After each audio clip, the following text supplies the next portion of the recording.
बिस्मिल्लाहिर्रहमानिर्रहीम। अस्सलाम। जो वीडियोज़ आ रही हैं वो आप देख रहे होंगे। मैंने दो इश्यूज़ पर बात करनी है। एक तो पीटीआई को बाग़ जनाब में जलसे की इजाज़त मिल गई है, लेकिन आप पीटीआई क्या करने जा रही है, मेरी हलीमा आदिल शेख साहब से बात हुई है, वो तफसीलात आपके साथ शेयर करूँगा। दूसरा, लाहौर में आज एक बार फिर पूरे निज़ाम को शिकस्त दी है कैदी नंबर 804 ने।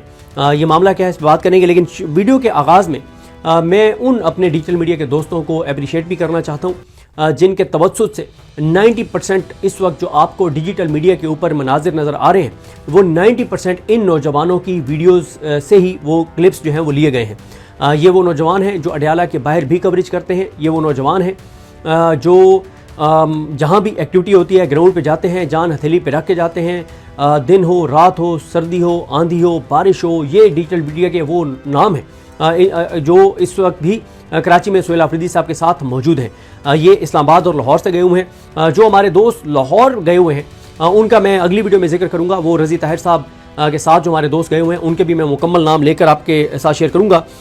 जो कराची गए हुए हैं, हसनैन रफ़ीक, नया पाकिस्तान, किसी तारुफ के मोहताज नहीं है। ज़ीशान नूर, बहुत ही खूबसूरत नौजवान, बहुत ज़बरदस्त रिपोर्ट करने वाला।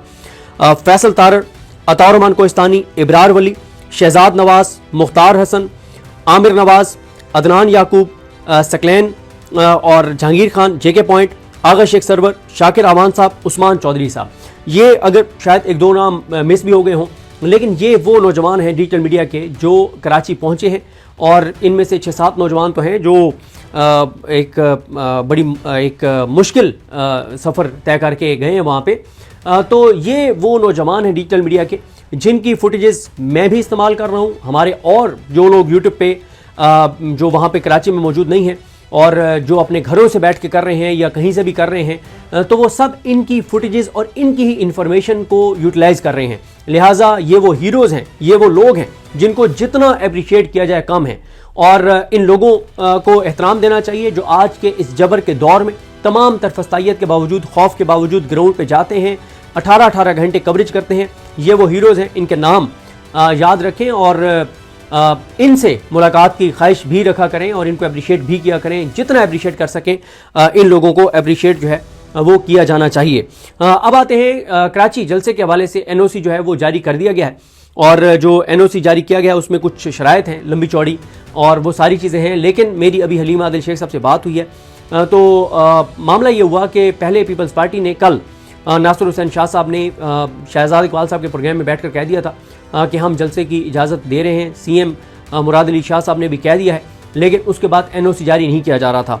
आज शाम 5 बजे हलीमा आदिल शेख साहब ने कराची की तंजीम के अहदेदारान के साथ, फ़हीम खान साहब हों या दीगर आलमगीर खान हो, सबके साथ मिलकर उन्होंने एक प्रेस कॉन्फ्रेंस की और उन्होंने प्रेस कॉन्फ्रेंस में ये कहा कि 5 बज गए हैं, हमें जलसे के लिए एनओसी जारी नहीं किया गया और अब हम कल जो मिज़ार कायद का एक गेट है, बाहर रोड है, उसके ऊपर हम ये जलसा करेंगे और कल 2 बजे करेंगे, यानी इतवार दिन 2 बजे। पहले 4:30 बजे जलसा कर रहे थे। तो जब उन्होंने ये प्रेस कॉन्फ्रेंस की हलीमा आदिल शेख साहब ने और बाकी तंजीमी अहदेदारान ने, तो 6:30 बजे एनओसी जारी कर दिया गया। लेकिन हलीमा आदिल शेख साहब का कहना ये था कि बाग़ जनाब में जलसा करने के लिए हमें वहाँ पर 26 कंटेनर्स, हज़ारों कुर्सियाँ और बहुत सारे इंतज़ामात, साउंड सिस्टम, तो इन सारी तैयारियों के लिए कम अज़ कम हमें 2 दिन का टाइम चाहिए था। अगर कल ही हम एनओसी दे देते, कल यानी जुमे के दिन दे देते, तो जुमे वाले दिन हम काम शुरू करते, तो जुमे और हफ्ते की दरमियानी रात पूरी, फिर हफ्ते का पूरा दिन, हफ्ते और इतवार की दरमियानी रात, इन पूरे टाइम में तैयारियाँ होती रहती और तब जाके हम इतवार को शाम 4:30 बजे जो है वो हम ये जलसा कर सकते थे। अब क्योंकि इन्होंने एक ऐसे टाइम पे एनओसी दिया है जब उस एनओसी का कोई फ़ायदा नहीं है, तो अब ये बाहर रोड के ऊपर ये जलसा कर रहे हैं क्योंकि वहाँ पे अंदर बाग़ जनाब में तैयारियाँ करना मुमकिन नहीं है। तो अब जलसे का टाइम जो है वो तब्दील कर दिया गया है। अब जलसा जो है वो 4:30 के बजाय जो है वो 2 बजे किया जा रहा है। बाकी जिस तरह से मैंने आपको अर्ज़ किया कि जो सोहेल आफरीदी साहब के मनाजिर आप सोशल मीडिया पे देख रहे होंगे, कोशिश करूँगा रात को ये कल आपको कुछ उसमें से वीडियोस दिखा सकूँ, लेकिन बहुत ही शानदार मनाजिर आ रहे हैं। कराची से ऐसा लगता है कि कराची से ज़्यादा लोग तो हैदराबाद में निकले हुए हैं। जिस तरह से हर जगह उनको वेलकम किया जा रहा है, जैसे सोहेल आफरीदी हर जगह लोगों से मिल रहे हैं और नारे लगवा रहे हैं और उनको चार्ज कर रहे हैं और बहुत ही शानदार बहरहाल मनाजिर देखने को मिल रहे हैं। तो लाहौर भी इमरान खान का, कराची भी इमरान खान का, हैदराबाद भी इमरान खान का, केपी में तो हुकूमत इमरान खान की है। बाकी लोगों ने भी सारी जगहों पे इमरान खान को वोट पड़ा था, लेकिन फॉर्म 45 की बजाय फॉर्म 47 की हुकूमतें आ गई। اسلام آباد میں 3 سیٹیں MNA کی PTI لے گئی تھی. AJK میں PTI کی حکومت تھی, وہاں پہ پھر لوٹک ریسی لائی گئی. GB میں PTI کی اور MWM کی حکومت تھی, وہاں پہ ان کی حکومت گرائی گئی. تو اس وقت عمران خان وفاق کی علامت ہے. چاروں صوبوں میں, وفاق میں, GB میں, AJK میں اگر کوئی ایک جماعت ہے تو اس جماعت کا نام ہے تحریک انصاف. اگر کسی ایک لیڈر کو ہر جگہ لوگ مانتے ہیں تو اس کا نام ہے عمران خان. باقی ساری جو ہے نون لیگ کے بارے میں پہلے تھا کہ GT روڈ کی پارٹی, اب وہ GT روڈ کی پارٹی بھی نہیں رہی. پیپلز پارٹی کے بارے میں کہا جاتا تھا اندرون سندھ کی جماعت, اب وہ اندرون سندھ کی جماعت بھی نہیں رہ گئی. فارم 47 کی حکومتیں ہیں, جعلی حکومتیں ہیں, لیکن یہ جعلی حکومتیں زیادہ دیر چل نہیں پائیں گی. اب آتے ہیں اگلے ایک اہم موضوع کے اوپر.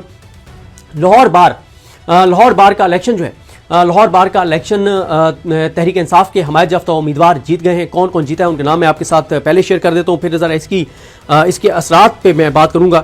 عرفان حیات باجوہ یہ صدر بنے ہیں. فہد نثار کھوکھر یہ جنرل سیکرٹری منتخب ہوئے ہیں. شعیب اشرف بھٹی یہ سیکرٹری بنے ہیں. میاں طاہر منیر سینئر نائب صدر بنے ہیں. زاہد محمود گل نائب گل ہے یا گل ہے اب تو زاہد محمود صاحب یہ نائب صدر جو ہے وہ بنے ہیں. اب ان کا دیکھیں, ایک تو ان کی پوری ویسے جو ان کا پورا پینل جیت گیا ہے, عرفان صاحب کا پورا پینل جیت گیا ہے اور ان کو تحریک انصاف کی حمایت حاصل تھی. امتیاز حسین پجوتا صاحب ایکٹیو تھے, علی جاز بٹر صاحب ایکٹیو تھے, حیدر مجید صاحب ایکٹیو تھے, ابوذر سلمان نیازی ایکٹیو تھے. یہ سب ان کے لیے ان کی حمایت میں ایکٹیو تھے. اچھا, اب اسی طرح سے علی ظفر صاحب کا بتایا جا رہا ہے کہ بیرسٹر علی ظفر صاحب کسی اور کو سپورٹ کر رہے تھے جو کہ ہار گئے ہیں. دیکھیں, میں آپ کو مسلسل یاد کر رہا ہوں کہ عمران خان کو, اگر عمران خان کی رہائی کی تحریک کو اگر کسی چیز سے خطرہ ہے تو وہ PTI کی اندرونی لڑائیاں ہیں. آپ نے دیکھا کہ جب بار کونسلز کے الیکشن تھے 5 سال بعد, اس میں بھی بہت اختلافات سامنے آئے اور ان اختلافات کو سلمان اکرم راجہ صاحب بر وقت ختم نہیں کروا پائے, جس کی وجہ سے بہت سی سیٹیں جو ہیں وہ ان کے حمایت یافتہ امیدوار ہار گئے. لیکن اس کے باوجود پنجاب میں 75 میں سے کوئی 39 یا 40 سیٹیں پھر بھی ILF اور جو حامد خان گروپ ہے وہ جیت گئے. لیکن ہوا کیا کہ پھر ان 39-40 میں سے آدھے لوگ جو ہیں وہ لوٹے بن گئے, اور ان کے لوٹے بننے میں کون استعمال ہوا, وہ بھی PTI کے لوگ ہی استعمال ہوئے, PTI کے مرکزی لوگ استعمال ہوئے. تو یہ PTI کا جو انٹرنل کرائسس ہے, انٹرنل لڑائیاں ہیں, یہ عمران خان کی رہائی کی تحریک کو سب سے زیادہ نقصان پہنچا رہی ہیں. اب کچھ لوگ یہ نیریٹو بنا رہے ہیں PTI کے اندر سے کہ یہ جی اچھا لاہور بار ہم جیت گئے تو ہمیں فائدہ کیا ہے. اچھا ہاں, ایک شکوہ PTI کے سوشل میڈیا پہ بھی میں دیکھتا ہوں, وہ اس حد تک شکوہ ٹھیک ہے کہ یہ جو PTI کی حمایت سے بار کے الیکشن جیتتے ہیں وہ PTI کے بے گناہ اسیران کے کیسز لگوانے کے لیے کیا کوشش کرتے ہیں, کیا وہ جو پنجاب میں فسطائیت, بربریت اور انسانی حقوق کی پامالی ہے کیا اس پہ بات کرتے ہیں, کیا وہ چیف جسٹس عالیہ نیلم کی عدالت میں جا کے اور بات کرتے ہیں کہ جناب آپ کیسز نہیں لگا رہی. 9 مئی کے جو 52 کارکن PTI کے گجرانوالہ میں ان کے 2 سال سے ضمانتیں ان کی نہیں لگ رہی, اور یاسمین راشد صاحبہ ان لوگوں کے کیسز نہیں لگ رہے. صاحبزادہ حامد رضا صاحب اور باقی صنم جاوید, فلک جاوید, صنم جاوید تو 9 مئی میں ہے, یعنی 9 مئی کے جو وہ ہیں کنوکٹڈ جو PTI کے سیاسی ورکرز ہیں ان کی جو مین اپیل ہیں وہ نہیں لگ رہی, ان کی ضمانت کی درخواستیں نہیں لگ رہی. تو یہ ایک کمی ہے, یہ ایک تنقید کسی حد تک درست ہے کہ جو بھی لاہور ہائی کورٹ بار کے ان کے امیدوار جنہوں نے اگلا الیکشن جو لڑ رہے ہیں 14 فروری کو الیکشن ہے لاہور ہائی کورٹ بار کا, یا جو ابھی یہ لاہور بار کا, لاہور ڈسٹرکٹ بار کا جو الیکشن جیتے ہیں, ان کی یا ان سے پہلے کی جو کیبنٹ تھی, یہ تو بھی آئے, ان کو تو دیکھنا ہوگا کہ کیا کرتے ہیں. ان سے پہلے کی جو کیبنٹ تھی وہ اس طرح سے ایکٹیو نظر نہیں آئی کیسز لگوانے کے لیے. لاہور ہائی کورٹ بار کا الیکشن بہرحال بہت ہی اہم ہے جو 14 فروری کو ہے. مجھے اپنی دعا میں یاد رکھیں. اللہ کریم ہم سب کا ہمیں ناصر ہو. اللہ حافظ.